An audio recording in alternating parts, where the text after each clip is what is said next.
Project Sumanto. Project Sumanto ini akhir-akhir ini mengalami yang namanya kemajuan yang cukup signifikan. Namun ada juga kejadian di mana ada setback atau sedikit kemunduran. Bagi teman-teman yang sekiranya belum tahu Project Sumanto itu apa, Sumanto itu kepanjangan dari Supra Mamang Anto yang namanya ini berasal dari teman-teman semua sewaktu kita cari nama dan voting.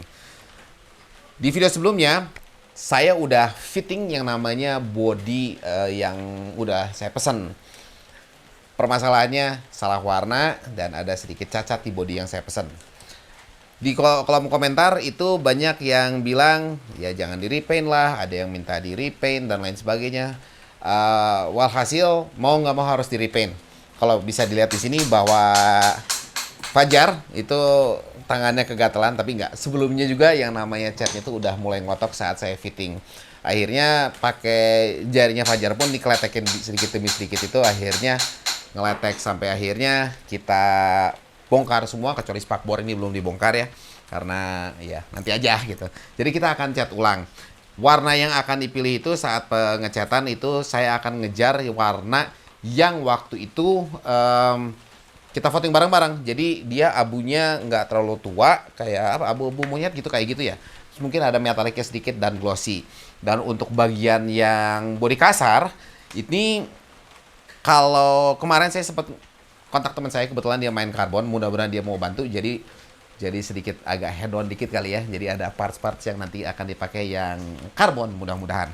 Well, itulah cerita dari body ini dan setbacknya itu di mana kita mungkin harus melakukan proses pengecatan. Tapi ya nggak apa-apa, toh kita sekalian belajar ngecat lah ya. Di video sebelumnya mesin udah terakit semua, cuman ini timing gear belum saya pasang. Terus mau yang namanya gimana sih cara ngukur atau style clap yang bukan baik dan benar ya. Jadi biar kita tahu patokannya seperti apa, nanti kita jelasin.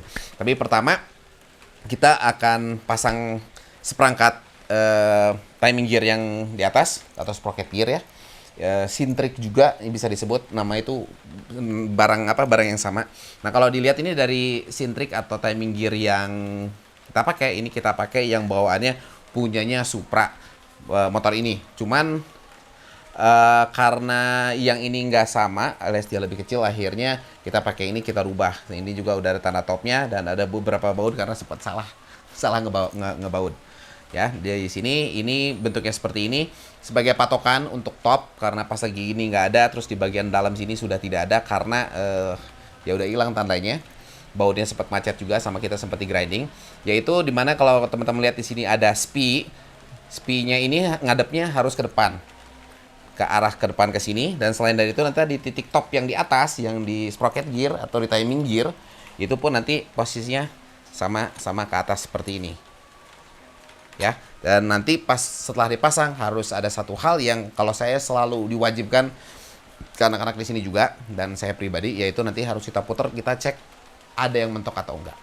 Jadi kalau ini udah ke depan, ini kita mulai masukin si gearnya. Kadang-kala ini bisa dibantu dengan yang disebut dengan obeng setting ya, untuk ngatur si rantai keteng ya, biar biar kita bisa geser-geser lah intinya. Jadi kita masukin dulu. Nah ini kadang-kadang kalau bagi teman-teman yang masih baru nyobain, ini saya aja juga jujur dulu waktu awal-awal yang namanya ngoprek beginian, ini satu pekerjaan yang bisa dibilang gampang-gampang susah, karena kadang-kadang ini masukin rantainya tuh nyebelin. Udah gitu kalau kita lihat nih, tanda topnya tadi kan yang ini nih, ini posisinya belum top.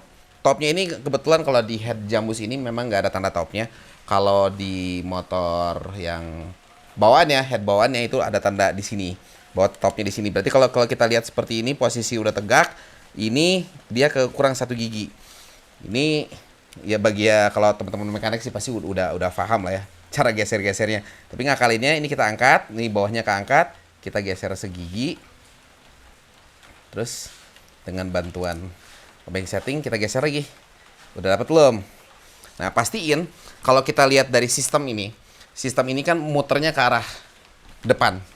Berarti ini akan menarik. Oleh karena itu nanti di sini ada tensioner. Pastiin, yang pasti kalau mau ini harus benar-benar manteng. Kalau nggak dibantu ditekan, terus kita lihat tanda topnya udah bener belum? Oh, udah bener di atas nih, gitu kan. Kalau udah bener di atas di sini, baru kita pasang bautnya. Kalau ini sekalian posisi camnya dibenerin. Jadi kalau misalnya kita pasang, kalau ini kebetulan yang Jamus ini dia pakai 3 baut. Kalau yang Supra biasa itu cuma 2 ujung kiri kanan dan nggak bisa kebalik masang kalau yang si Supra. Tapi yang ini juga sama. Kalau kita putar salah arah, jadi kalau lihat dari jarak ketiga baut ini nggak sama, jadi nggak akan salah masang. Kita pasang dulu untuk bautnya, dan sebelum kita kencengin, ini kita coba putar-putar dulu sebelum kita benar-benar kencengin, dengan tujuan kalau misalnya ada sekiranya kesalahan atau misalnya klep mentok atau enggak, meskipun sewaktu dulu di kemarin nyeting si piston dan lain sebagainya itu klep nggak ada yang mentok. Nah, dimana sekiranya klep mentok atau ada tahanan, berarti itu ada sesuatu yang nggak benar. Mau nggak mau harus dicek lagi ya. Kadang-kala harus bongkar mesin lagi sih. Setelah ketiga ini kencang, kita putar dulu si cranknya. Jadi untuk memastikan satu nggak ada yang mentok tadi, berikutnya adalah kedua top ini kembali ke posisi semula atau enggak. Siapa tahu rantainya di dalam ngelipat atau gimana. Jadi untuk memastikan, dibandingkan kalau sudah dipasang terus ada masalah, PR kan. Jadi ini kita tahan, nggak ditahan juga sebenarnya sih nggak apa-apa ya. Yang penting ini ada tension atau ada tegangan terus. Kita putar. Bener-bener dirasain ada yang mentok nggak? Takutnya kalau ada yang mentok berarti ada trouble. Kalau diputar lancar, udah itu nggak ada yang kasar atau gimana, aman. Nah kalau ini aman ya, kita pastiin di camnya top. Waktu saya tarik ya, di camnya top, di sini pun masih ke atas. Berarti aman, nggak ada miss di gigi, di rantai atau di gigi manapun, aman. Sekarang kita kencengin dengan ditorsi ya.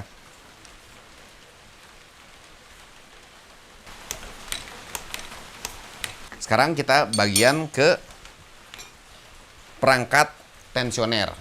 Di sini tuh ada kayak liner lagi ya, si donat yang waktu di awal-awal video dibicarain kalau ini hancur itu biasanya akan berisik. Komponennya adalah salah satunya adalah ini ada rantai ini sebagai penahan ke tensioner itu pakai ini. Dan ini kan kemarin udah sempat dibersihin semua nih. Karena semuanya udah dibersihin, pasti nggak ada yang namanya pelumas. Jangan sampai saat nanti kita start, terus ini belum terlumasi, akhirnya hancur tergesek. Jadi sebelum dipasang, dibiasakan kita pakai oil can, kita kasih oli dulu.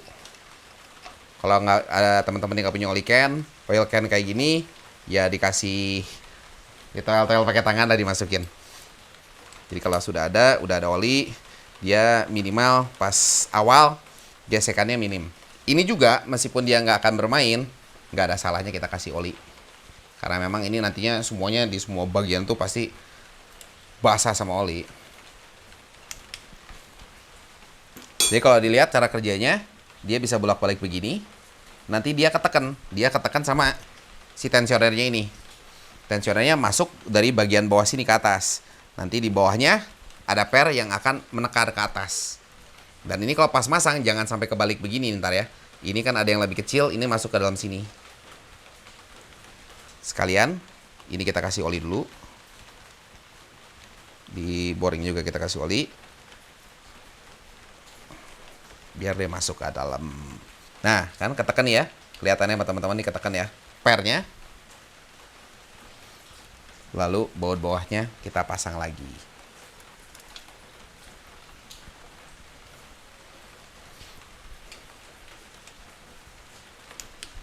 Sip. Sekarang dari sini ini tinggal sedikit lagi, kita tinggal nutup. Kita akan sebenarnya lari ke bagian yang namanya kelistrikan, karena teman-teman banyak yang request bahwa ini motor Sumanto itu kalau bisa headlampnya ganti pakai B-LED. Di saat kita pakai bi-LED ini LED itu dia membutuhkan yang namanya kelistrikan yang DC, bukan AC. Sedangkan untuk lampu ini adalah AC. Kita rubah ini menjadi full DC atau yang istilahnya disebut dengan full wave.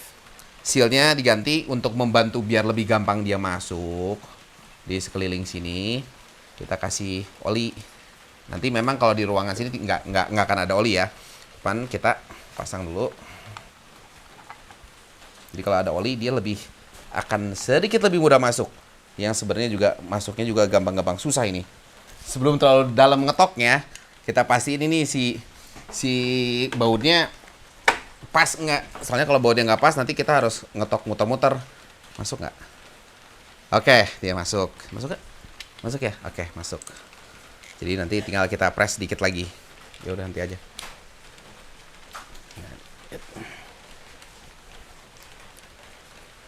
Sebenarnya ini saya pengennya masang starter, tapi kalau kita pasang starter, ini kemarin juga udah.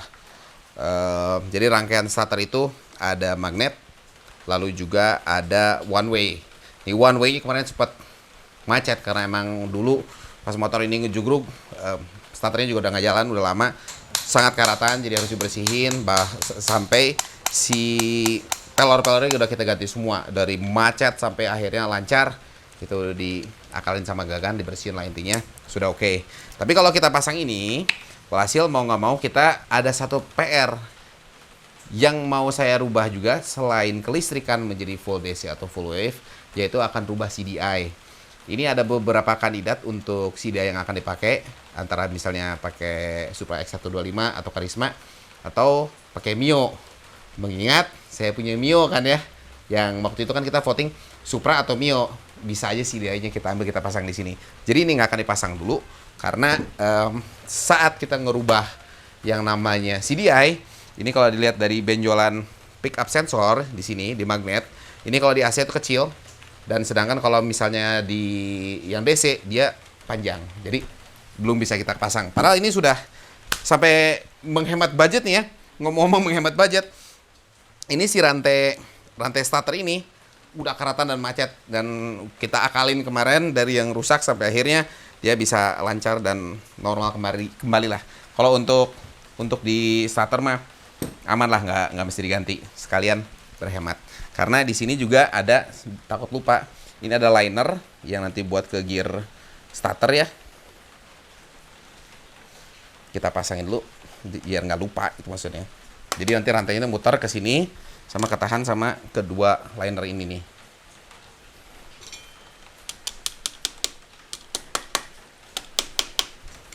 Sekalian mumpung di sini, ini sprocket yang akan kita pakai di depan ini, kebetulan saya pakai 14 teeth atau 14 gigi. Ukurannya kita pakai 415, itu nanti kita bahas kalau nggak tahu 415 itu artinya apa. Terus masalahnya kenapa saya nggak bisa lanjut untuk pasang, karena gear belakangnya saya belum dapat sampai hari ini. Jadi harus pesan, karena yang dipesan itu salah. Jadi kayaknya si gear yang dipakai itu adalah gear untuk motor-motor Grand Jadul kali ya. Kayaknya sih ya. Sebentar. Daerah yang getaran tinggi nggak ada salahnya bautnya kita kasih thread locker. Jadi biar nggak mudah longgar, meskipun hampir jarang lah ya kejadian dimana si rantai atau gear depan itu lepas. Tapi ada yang pernah ngalamin nggak? Siapa tahu ada yang pernah ngalamin gitu ya. Gak pernah ngalamin kan? Enggak. Oh enggak, belum. Gagan nggak pernah ngalamin. Tapi ya patah gear. Iya. Wow, waduh salah. Kunci 10-nya kemana? Begini aja. Patah gear gimana caranya patah gear? Giginya habis. Oh giginya habis, iya. Jadi salah makan, jadi sampai giginya sampai patah kali ya. Jadi kita kasih thread locker biar dia ya menjagalah agar lebih safe kita di jalan. Nggak ada salahnya. Sip. Kita mau bicara masalah setelan klep ya.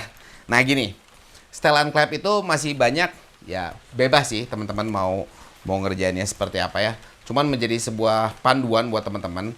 Itu ada masih banyak yang seneng cuman si rocker arm itu dirasa-rasa pakai tangan, pakai feeling. Nggak, kalau emang itu sekiranya nggak masalah buat teman-teman ya nggak masalah. Tapi ini nih mengingat ya, saat kayak misalnya kita punya motor yang kalau ini kan dia SOHC satu cam, tapi dia itu pelatuknya dibagi dua. Jadi bukan kayak motor ini, motor-motor zaman sekarang yang 4 valve itu rata-rata begitu. Jadi kalau satu kerasa, oh udah pas, yang satu lagi belum tentu pas.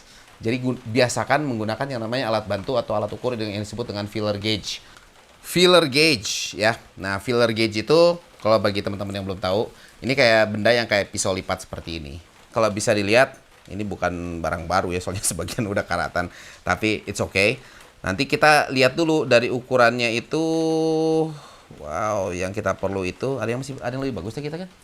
015, 01, 005. Jadi kalau untuk motor ini itu adalah 0,05 mm. Jadi kalau bisa dilihat ini kalau tulisannya nggak kelihatan kali udah sedikit habis. Malah yang sudah patah ini. Jadi untuk setelan klepnya 0,05.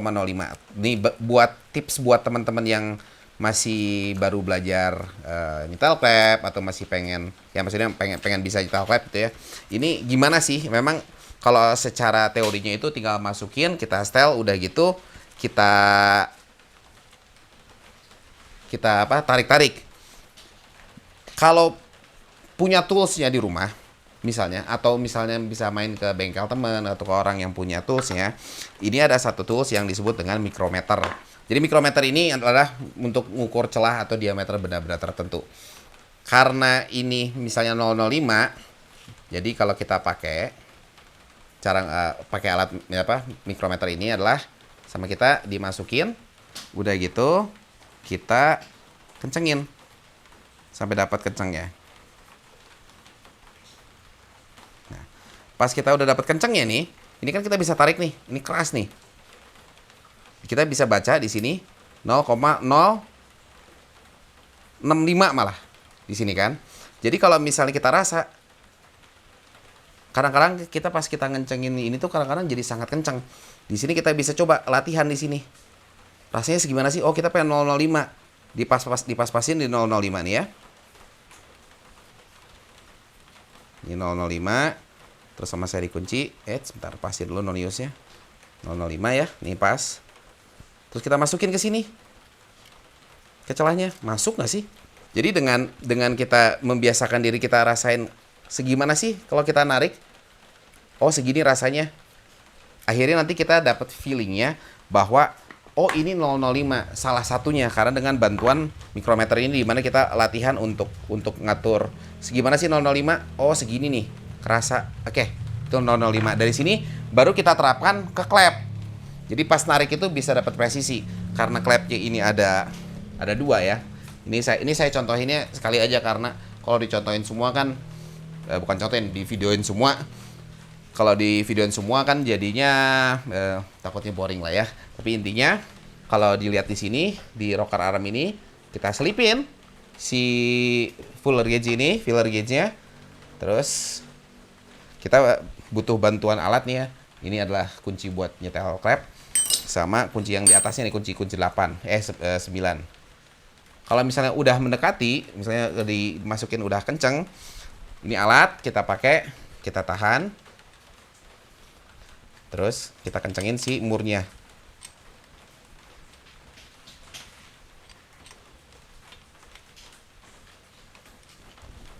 Terus kita coba tarik. Feel-nya sama nggak kayak tadi? Oh, masih sangat longgar gitu kan? Ataupun nanti pas dirasa itu, waduh terlalu kenceng. Jadi disamain feeling-nya itu sama dengan feeling-nya pas kita pakai micrometer ini. Jadi kita tahu oh feelingnya gini. Itu sih untuk melatih ya. Kalau misalnya teman-teman udah terbiasa sih nggak usah dilatih lagi. Cuman inti dasarnya untuk mendapatkan feelingnya seperti itu, tips and triknya. Pas lagi ngunci, kadang-kadang dia suka berubah. Pas kita kencangin, kita rasain lagi. Udah pas belum? Oke, feelingnya udah sama. Tinggal dilakukan untuk klep-klep yang lainnya. Kalau ini klepnya ada dua kan. Bayangkan kalau kita nggak pakai feeler gauge, karena di atas ini rocker armnya itu nyentuh dua klep. Kalau pakai feeling kita ketek-ketek aja, kadangkala yang satunya pasti lebih longgar. Tapi kalau kita pakai alat bantu, pasti setelan klep itu akan lebih rata.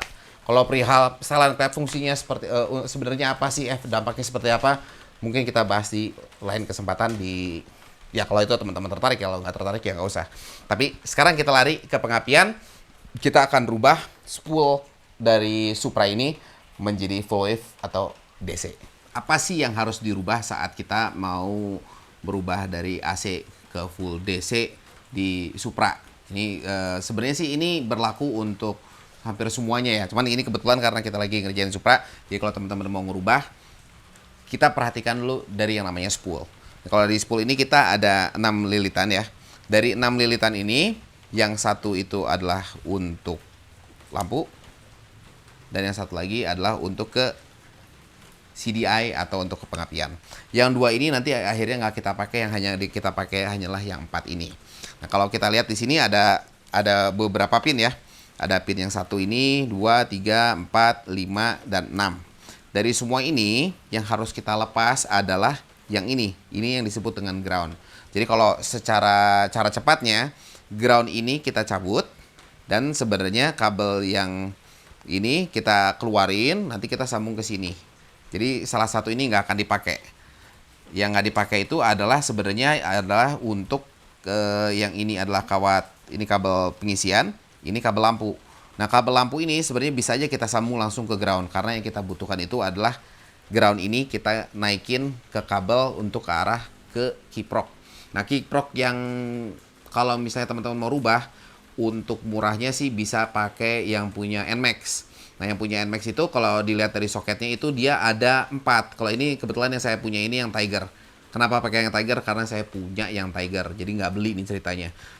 Yang Tiger tuh harganya udah di atas 200-an lah. Kalau yang NMAX itu murah, harganya cuma 100 lebih sedikit. Dari semua pin ini ada 5. Nanti kita jelasin satu persatu isinya apa. Tapi intinya begini. Kalau secara pin outnya ya. Untuk kedua yang di bawah sini, yang 1, 2 ini yang di bawah, 2 kaki ini adalah nanti yang nyambung ke spool. Yang atau disebut dari pengisian ya. Nanti jadi nggak ada groundnya di sini. Lalu ini yang atas pojok sebelah sini adalah untuk ke aki. Yang sebelah sini adalah ke ground atau ke masa, ke sasis. Terus yang ini adalah ke kunci kontak. Ya. Jadi kalau misalnya teman-teman nyari, itu tadi 2 ini untuk alternator atau ke pengisian, ini aki, ini ground, dan yang ini adalah ke kunci kontak. Nah, sekarang langkah pertama adalah karena semua ini nggak dipakai dan ini yang nggak dipakai untuk lampu, sebenarnya kita bisa cabut, dan sebaiknya dicabut, ataupun andaikan nanti nggak kita pakai, di sini di ujung soketnya kita putusin, terus sama kita disolder. Tapi kalau mau lebih alangkah aman nih biar nggak koslet, ini kita cabut aja, kita buang secara keseluruhan ya. Tapi langkah pertama adalah untuk nyabut ground yang ada di sebelah sini nih. Jadi kita lepas dulu groundnya pertama, dari situ kita sambung dengan kabel ya.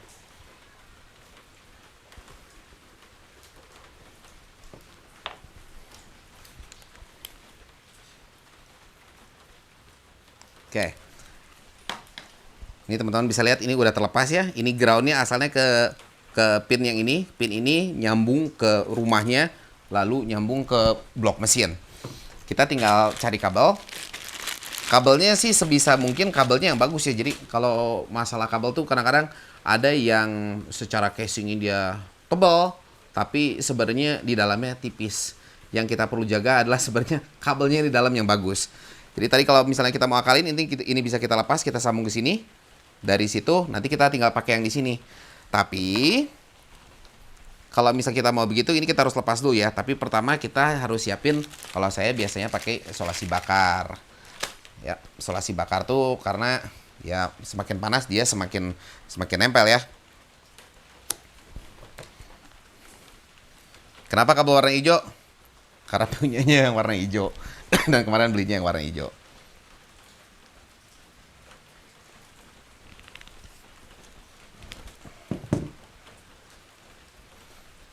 Dari sini kita solder dulu, nanti kita sambungin ke situ, nanti baru kita masukin si isolasi bakarnya ya.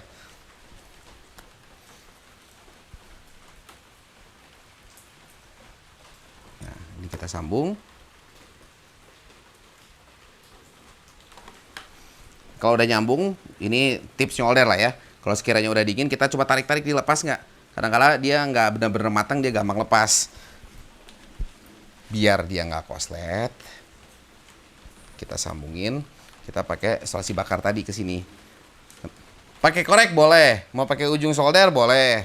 Ya biar cepat kita pakai korek aja lah ya. Ini nama aslinya adalah heat shrink. Semakin panas dia semakin kecil. Nah sekarang tadi biar ini kabel nggak lari-lari keluar ke sini, biar tetap kelihatannya seolah-olah rapi.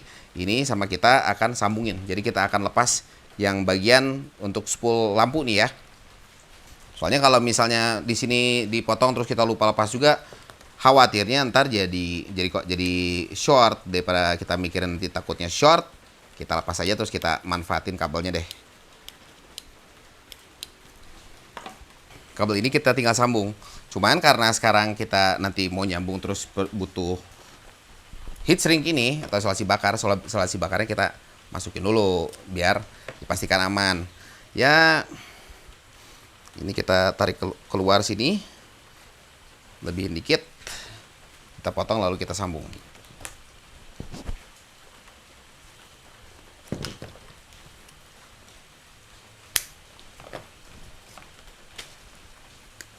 Ini heat shrinknya kita masukin dulu ke dalam. Kabel tadi yang kuning. Nah, kita agak tarik dulu keluar biar sedikit aman lah ya. Baru kedua kabel ini kita sambungin. Ini kita kasih solder dulu di ujung sebelah sini.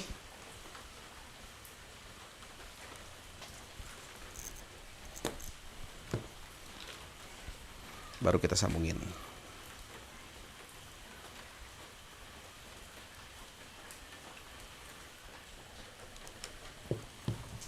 Sekarang baru heat shrinknya atau isolasi bakar lah ya, kita masukin ke sini. Jadi kalau dilihat sepintas, hati-hati kalau orang yang nggak tahu, karena kabelnya kita nggak keluarin kabel baru, jadi seolah-olah ini masih ori, padahal enggak gitu, udah kita rubah. Jadi kalau kita lihat sekarang, kita lari ke bagian soket-soket. Ini kalau kita lihat, kabel yang warna hitam ini, kabel yang hitam merah ini, yang soketnya bisa sendiri, ini adalah supply listrik untuk CDI. Karena CDI-nya dia sistemnya AC. Ini nggak akan dipakai, aman, kita diemin aja. Lalu ini ada yang biru kuning. Ini adalah yang pulsar nih. Yang pulsar ini, nanti kita tetap butuh pulsarnya. Lalu yang kedua kabel ini, yang warna putih dan kuning, itu nanti akan masuk ke bagian kiprok yang dua bawah ini. Dari sini kita lihat ke wiring harness. Sebentar saya beresin dulu biar tidak terlalu acak-acak ya kelihatannya. Ini kita simpen dulu biar nggak repot. Ini adalah soket untuk kiprok bawaan. Ini karena kondisinya kalau teman-teman bisa lihat ini agak kurang bagus, jadi akan saya potong. Nanti saya jelasin satu persatu maksud dan tujuan masing-masing soket itu apa. Ada yang luka sedikit dibandingin kita sambung menyambung kabel. Sama saya mau saya benerin sekalian nih biar, karena ini yang merah ini adalah dari aki atau menuju ke aki ya. Jadi si kiprok ini kan mengatur yang namanya berapa, kapan ngisi kapan enggak ya, intinya cara kerja si kiprok ini.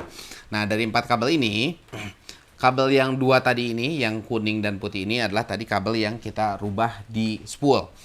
Lalu hijau ini adalah ground, merah inilah adalah ke aki. Sedangkan ini kan tadi ingat ini ada 5 ya.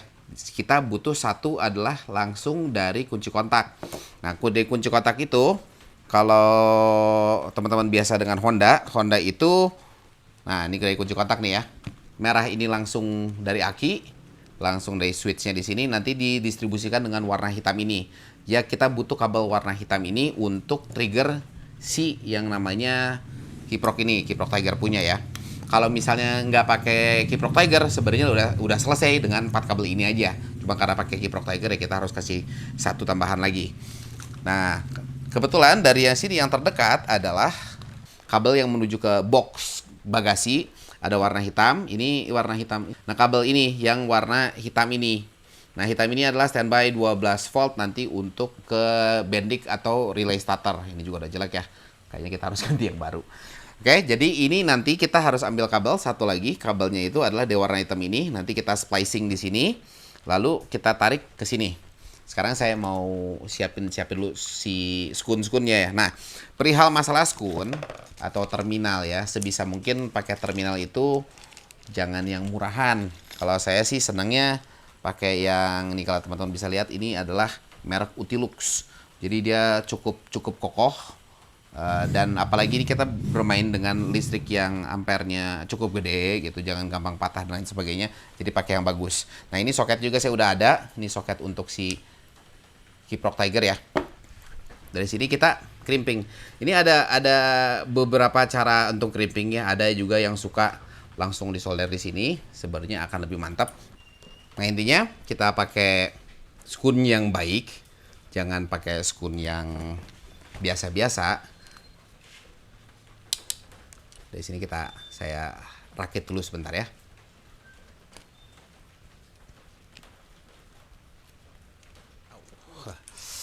Nah, jadi kalau kita pakai tang crimping yang bagus, ini hasilnya juga akan relatif rapih lah ya. Nah, ini kita butuh satu kabel lagi tambahan ya. Satu kabel tambahan ini adalah untuk yang tadi yang dari apa namanya? Dari kontak ya, yang warna hitam. Cuman kebetulan karena kabelnya adanya hijau, kita pakai warna hijau. Kita simulasi dulu. Sekalian ngingetin lagi teman-teman nih ya. Tadi yang merah ini adalah menuju ke aki atau untuk ngisi ke aki ya. Ini di pojok atas. Terus udah itu, yang kuning dan putih ini mau terbalik juga nggak masalah. Ini di bagian bawah untuk alternator. Ini kita mockup dulu sebelum kita masukin ke soketnya. Terus udah itu, yang hijau ini adalah ground. Lalu yang hijau ini harus jadi mirip jadi ground ya, cuma bintik-bintik, adalah untuk si kontak-on tadi. Dari sini baru kita masukin. Jadi ini tujuannya gini, biar nggak kebalik pas saat kita masangin ke soket ya. Kita cabut ini, kita masukin sampai ceklik. Jadi kalau misalnya udah begini biasanya nggak akan salah, maksudnya gitu. Kadang-kala kita ya saya juga sempat kejadian, oh masang ke sini, yang kiri jadi di kanan jadi kebalik. Jadi PR. Tapi ingat yang kuning sama yang putih ini aman di pojok bawah dua sini.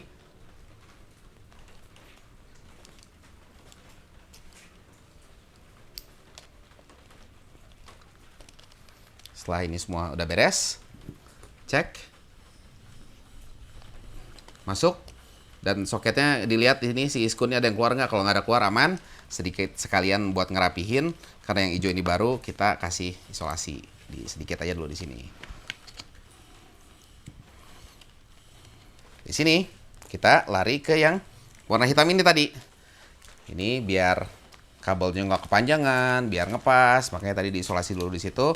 Sekalian kita ngemal kira-kira akan di splicingnya di mana, dan di splicingnya sebisa mungkin disolder. Nah, untuk kabel hitam ini jangan dipotong. Kabel hitam ini cukup kita lukain pakai tang ya, kita lukain dikit. Nah, kita lukain begini. Dari sini, si kabel hijaunya ini kita sambungin ke sini. Ini kalau masalah perihal nyambungin banyak cara, bebas mau caranya seperti apa. Tapi ya yang paling kuat itu adalah ya disolder. Jadi kalau disolder kemungkinan untuk lepasnya minim. Jadi sambungan-sambungan kabel biar dipastikan aman, biar nggak ada masalah ke depannya. Kadang-kala kalau kita bermain dengan yang namanya kelistrikan tuh rawan ya dengan yang namanya kebakaran. Karena jujur bukan sekali dua kali ngelihat orang lagi jalan, lagi touring, lagi main atau gimana, ujung-ujungnya lagi mau senang-senang malah nggak senang karena kebakaran gara-gara rating listrik salah. Rating listrik itu kabel bukan peruntukannya terlalu kecil, dikasih beban besar, atau misalnya kita pasang lampu tambahan, bukan pakai relay, nyuntik langsung ke kabel yang ada di sini, yang walhasil membuat celaka. Jadi jangan ya. Kalau bisa disolder. Nggak tahu sih kalau saya, nggak tahu kalau teman-teman ya. Kalau saya ngecek solder, kalau dipegang kan konyol ya. Sama saya suka dicium. Kalau kalian suka gitu nggak? Soalnya kalau kecium, kerasa aromanya panas ke hidung. Aduh, panas. Jadi ini tinggal kita solder. Sampai udah dipastikan rapi, aman. Lalu jangan lupa, karena tadi isolasi bakar atau heat shrink nggak bisa masuk, ya kita isolasi. Nah, masalah ngomong isolasi ya. Isolasi itu sebisa mungkin kan ada yang murah meriah gitu, seolah-olah murah padahal jadi jatuhnya mahal. Itu merek-merek tertentu yang kurang menyenangkan bagi saya. Kurang menyenangkannya karena si isolasinya jelek, nggak lengket, udah bukan nggak lengket ya, cepel lama kelamaan jadi nggak enak ya. Kalau saya lebih pilih pakai ada merek-merek tertentu lah, jangan pakai yang murahan banget. Tapi sebenarnya jatuhnya murah karena dapatnya banyak. Nah ini untuk merapin kabel saya nggak akan tutup secara keseluruhan karena ini kan perubahan ya. Jadi biar orang siapa tahu nanti orang ada yang nyentuh motor ini nanti dia bingung kabel-kabelnya. Jadi kabelnya sama saya akan dibuat expose seperti ini. Jadi tetap rapi, nggak di cable ties, diisolasi dikit aja. Dari sini intinya untuk perubahan dari AC ke DC mulai dari spoolnya yang kita udah rubah kabelnya. Jadi nanti ini spoolnya, kabelnya nanti pas kita sudah rakit di motor. Di video berikutnya kita akan rakit semua ini. Ini kita tinggal oh ini kita tinggal colok-colokin semua. Sambil nanti kalau bisa ini kan kabel ini kan kabel bawaan motor berarti udah 20 sekian tahun tapi kabelnya masih bagus. Belum cacat-cacat. Jadi tinggal kita colok-colokin dan kita bahas ya ini. Si CDI untuk Mio 5TL. Nanti kita akan rubah. Ada perubahannya bukan hanya di wiring di sini karena soketnya nggak sama ya. Soketnya beda. Kalau di sini soketnya lebih kecil. Untuk bagian magnet nanti kita harus ngerubah jalur ini karena akan lebih panjang. Nanti kita bahas, kita harus ngelas, harus sedikit ngebubut. Jadi sementara waktu untuk Sumanto sampai sini, mudah-mudahan video berikutnya bisa cepat untuk teman-teman. Kalau sekiranya ada masukan atau kritikan, siapa tahu punya ide yang lainnya, khususnya untuk body, masalah warna nanti udah pasti itu sih. Tapi kalau sekiranya kalian pengen voting ulang warna, kasih tahu kalau di kolom komentar. Tapi pada dasarnya saya akan berpegang ke warna yang sudah kita pilih secara bersama di awal seri ini. Oke, sampai sini dulu. Terima kasih buat udah nonton semua. Dan bagi yang belum subscribe, jangan lupa subscribe untuk info motor lainnya. Bye-bye.